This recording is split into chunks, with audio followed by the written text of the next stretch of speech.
On the heels of a repatriated Guyanese becoming the latest positive COVID-19 case in Region 10, officials in the region have been making calls for stricter safety measures to be implemented for returning Guyanese. Sounding her voice on this issue is the Mayor of Linden Waneka Arrindell, who is of the strong view that all repatriates should be tested again upon arrival in Ghana despite pre-testing requirements.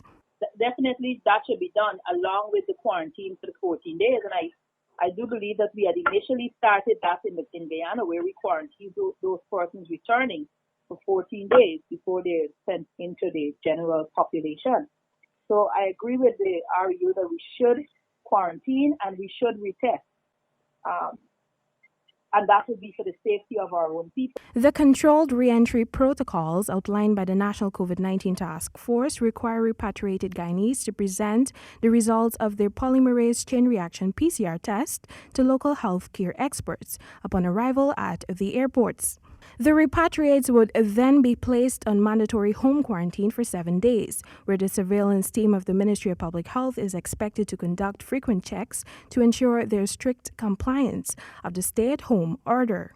Deputy Chief Medical Officer Dr. Karen Gordon-Boyle had stated that a number of factors need to be taken into consideration before testing can be conducted locally at the airports for arrivals into the country. Do we have the personnel? Do we have enough people who can get those tests done, who know how to take off samples that they can see at every port?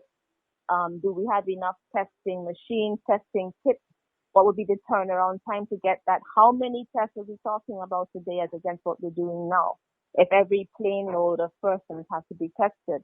So planning for something like that takes a little while. Nightly News understands that the repatriate entered Guyana on June 19 and contact tracing is ongoing in Linden. To date, more than 1,300 Guyanese who were stranded outside of Ghana due to the coronavirus-related travel restrictions have been repatriated in specially arranged chartered flights. Temika Rodney reporting for the HGP Nightly News.